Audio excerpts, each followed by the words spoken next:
Bine v-am găsit, bine v-am regăsit, dragilor din Zodia Leu, oriunde v-ați afla. Iată-ne din nou împreună la o nouă lectură, de data aceasta o lectură portal al zilei de 9 septembrie 2025. De ce? Pentru că este o zi importantă, o zi din punct de vedere energetic extrem de puternică. Vorbim despre cei 3 de 9. Da? Cifra 9 se repetă de 3 ori, avem ziua 9, luna 9 și un an cu vibrație 9. Acest portal ne vorbește de încheieri karmice, de maturitate, de înțelepciune, de transformare și este o ocazie unică pentru fiecare dintre noi pentru a face acea curățare interioară de care avem nevoie pentru a ne putea deschide spre noi începuturi, să ne eliberăm de tot ceea ce este toxic în viețile noastre și va amplifica mai mult intuiția, claritatea și ne va ajuta să ne vindecăm mult mai profund. În primul rând să aducem acele vindecări interioare, dar și atât față de noi înșine cât și față de alții. Septembrie, după cum bine știți, este o lună foarte intensă, are foarte multe retrogradări pe planetele personale, dar are și 2 eclipse majore. Una care tocmai ce a avut loc a fost eclipsa de lună plină în Pești, noaptea dintre 7-8 septembrie și de asemenea vom mai avea o eclipsă parțială de soare în Fecioară pe data de 21 septembrie. Toate aceste fenomene vor activa transformări foarte profunde și nu numai la nivel personal, la nivel, aș spune, mondial. Este ca o descoperire interioară, ca o încheiere necesară pe diverse domenii de activitate ale vieții. Pe voi, dragilor din Leu, acest portal va activa pe casa a doua, casa finanțelor, casa resurselor, a posesiunilor și a valorilor tale. Ce înseamnă asta? Că pot apărea provocări financiare și emoționale care pot duce la o transformare atât de profundă în relațiile voastre, dar și în valorile voastre interioare. Se pare că atenția voastră va fi foarte accentuată, mai ales pe finanțe, pe resursele voastre personale, iar recomandarea cu care vine acest portal este legată de eliberarea acelor temeri legate de lipsuri și în felul acesta de a atrage abundența în viața voastră. Așa că, dragii mei, haideți să vedem prin intermediul acestei lecturi portal, așa cum am numit-o, cu ce provocări vine acest portal energetic, spiritual, ce puteți voi elibera, ce veți învăța din toată această experiență, care este darul care vine odată cu acest portal și ce urmează după trecerea prin el. Asta pentru dragii mei care au soarele în Leu, dar nu numai, chiar și cei cu ascendentul în Leu sau Luna, Venus în această zodie de foc. Și haideți să vedem cu ce vine acest portal.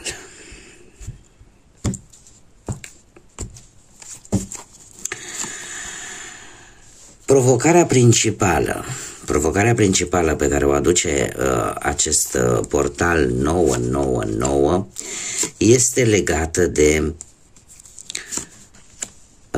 partea financiară, după cum bine vedem, cu acest 4 de monede, numai un pic să termin de pus toate cărțile. Dragii mei, o situație, eu aș spune, destul de stabilă. Orică sunteți centrați mult mai mult pe bani, pe posesiunile voastre și sunteți în situația în care nu prea-ți plac riscurile. De ce? Pentru că vă doriți o stabilitate materială și poate vă puneți întrebarea dacă nu cumva dați o valoare poate prea mare banilor. E adevărat că banii sunt importanți, dar în viață nu reprezintă tot. Există o rezistență poate la schimbare, există o rezistență la, cum să spun, la ideea că dacă ai bani, cumva crezi că le poți avea pe toate. Sau dacă renunți la o situație materială sau la o anumită sumă de bani, cumva îți vei pierde acea siguranță. Nu știu, poate că pe planul muncii stați destul de bine, sunteți destul de stabil, chiar dacă de multe ori poate nu prea vă place activitatea pe care o faceți în acest moment, dar se pare că sunteți cumva legați de acest job pentru simplu motiv că nu simțiți voi că recompensa materială în urma muncii voastre vă dă această siguranță. Provocarea cu care vine acest portal vine și îți spune, știi, totuși cumva să încerci să nu pui mai mult preț pe bani decât este necesar. Știu că mulți dintre voi îmi veți spune, păi da, doamnă, dar știți, traversăm niște perioade foarte complicate, unde banii, într-adevăr, au un cuvânt important de spus. Chiar și așa, banii nu reprezintă tot. Nu? Și avem foarte nenumărate exemple în care, indiferent cât de bogat ai fi, sunt lucruri pe care nu le poți rezolva. Și atunci trebuie să apreciem, da, sunt necesari pentru supraviețuire în vremurile care le trăim, dar nu reprezintă tot în viață. Și asta e provocarea, de fapt, cu care vine acest portal. De ce puteți să vă eliberați în următoarea perioadă? Și puteți să vă eliberați de situațiile în care acest 7 de spade este foarte interesant. Vă puteți elibera de anumite minciuni, de anumite confruntări pe care le puteți avea. Vă puteți elibera și puteți evita anumite trădări. De anumite persoane, de anumite energii în care voi v-ați dat seama că nu mai puteți avea încredere. Sunt situații în care poate aveți de luat anumite decizii destul de dificile, dar sau anumite tentații mai degrabă care pot apărea în această perioadă, dar unde prețul pe care voi îl puteți plăti este chiar integritatea voastră.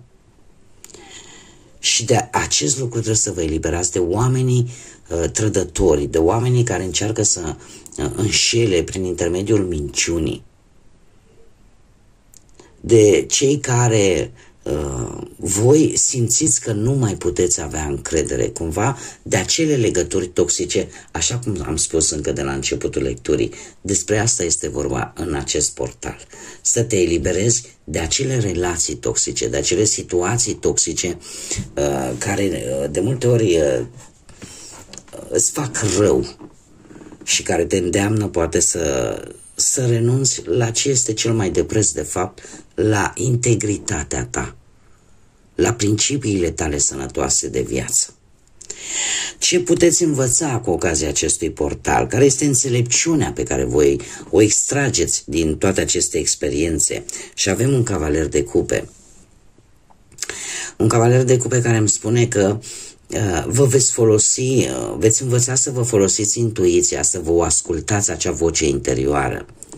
Chiar dacă de multe ori pare ilogic în deciziile pe care voi le luați, folosindu-vă intuiția. Dar se pare că, pentru că acest cavaler de cupe îmi spune că alegerile vor fi unele reușite, chiar dacă nu veți folosi rațiunea și logica și decât ceea ce simțiți voi, ceea ce vă spune interiorul vostru. De asemenea, e posibil ca soluția unei probleme să vină prin intermediul viselor. Să vină prin acest prin această modalitate destul de ciudată, aș spune, pentru mulți dintre voi, dar ideea este că, așa cum am mai spus, există, cum să spun eu, o amplificare a intuiției în această perioadă și ar fi bine poate să o ascultați. Veți învăța că are și intuiția rolul ei foarte important și asta vă va face să o și ascultați în anumite situații în perioada următoare. Cum de asemenea există, vă veți da seama, veți învăța că aveți o conexiune foarte solidă, mai ales pe plan sentimental, pentru cei care sunteți deja într-o relație. Și că tocmai această conexiune atât de solidă duce către viitor. De ce? Pentru că se vor găsi acele rezolvări la problemele pe care unii dintre voi le puteți avea în acest moment. Sunt mari șanse să apară energii care să aibă legătură cu zodii de apă, rape sau scorpion, care să vă schimbe viața într-o manieră foarte bună. Și veți învăța să vă deschideți într-o manieră diferită față de cum ați făcut-o până acum. Care este darul acestui portal? Cu ce vine? Ce se activează? Vine cu acest 8 de cupe, cu această idee că trebuie să renunțați la tot ceea ce este nociv, la tot ceea ce nu vă împlinește, indiferent că vorbim de planul profesional, financiar sau sentimental. Sunt lucruri la care veți renunța tocmai pentru că vă veți da seama că nu obțineți ceea ce voi vă doriți și atunci, în urma acestei decepții, veți abandona ceva care nu vă mai folosește. Acest dar al portalului, de fapt, te va pune în situații în care îți vei da seama că persiști într-o situație sau într-un loc sau lângă o persoană unde tu nu ești împlinită, unde nu te simți, unde simți că nu primești pe măsura la cât poți oferi și la cât poți dărui. Cu ce vine perioada imediat următoare, după trecerea voastră prin acest portal, vine cu Împăratul. Avem aici încă o zodie de foc, o să vi le spun pe toate la sfârșit, care pot avea legătură cu voi în această perioadă. Este vorba despre autoritate. Următoarea perioadă, până către sfârșitul anului, vine cu mai multă organizare în viața voastră, mai multă atenție pe planul ăsta financiar, dar și pe planul intim. Se pare că partea materială, dar și intimă, va fi una mai puternică, chiar și în relațiile amoroase, da? Cei care sunteți deja într-o relație, și aș spune că stabilitatea, poziția voastră socială va fi mai importantă și unde voi vă veți canaliza. Și iar lucrul ăsta vă poate ajuta să aveți negocieri mult mai bune, mult mai organizate, mult mai înțelepte, în care voi veți încerca pentru a avea rezultate pozitive, să fiți mult mai disciplinați și să folosiți și această latură a rațiunii, da? În paralel cu intuiția. Da? Va fi așa acolo o conexiune foarte bună între ceea ce vă spune intuiția și ceea ce prezintă realitatea. De asemenea, aș mai zice că e posibil să aveți o reușită financiară în urma unui proces legal sau pur și simplu o reușită financiară, tocmai pentru că veți fi foarte atenți și foarte axați, cum am mai spus, pe partea asta materială. Haideți să vedem care este mesajul pentru voi, dragilor din Leu, în următoarea perioadă, cu ocazia acestui portal. Un mesaj din partea îngerilor, te rog.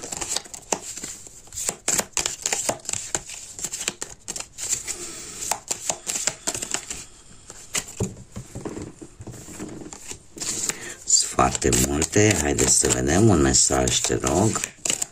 pentru dragii mei din Leu.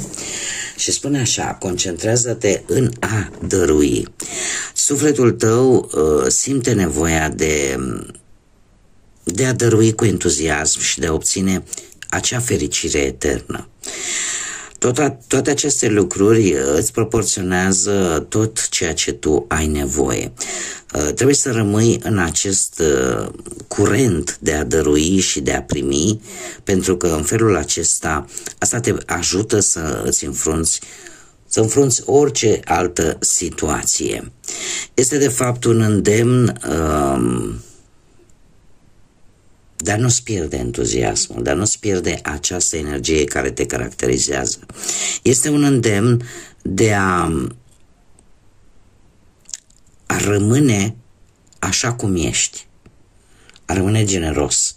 Se știe că o caracteristică a acestei zodii a Leului este acea nevoie de a se simți special prin energia pozitivă pe care o emană, energia creativă și de asemenea prin optimismul, umorul, căldura și generozitatea voastră.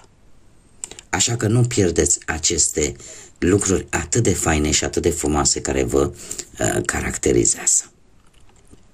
Asta este îndemnul îngerilor. Bun, dragii mei, cam atât am avut pentru voi cu ocazia acestui portal 999, așa că eu vă mulțumesc pentru prezență, vă mulțumesc pentru răbdare, răbdarea dragilor mei abonați pentru perioada care am lipsit și voi știți tare bine, cei care mă urmăriți de ceva vreme, că nu o fac decât atunci când situația o impune și când chiar sunt în imposibilitatea de a fi alături de voi, dar m-am întors, sunt aici și eu vă mulțumesc pentru răbdare și pentru înțelegere. Cum de asemenea vă mulțumesc tuturor pentru prezența voastră și aștept cu mare interes sprijinul vostru prin intermediul like-urilor, comentariilor și distribuirilor voastre. Cum de asemenea invit pe toți cei care încă nu s-au abonat să o facă, este gratuit și în felul acesta și activând clopoțelul veți primi notificări atunci când eu fac noi lecturi.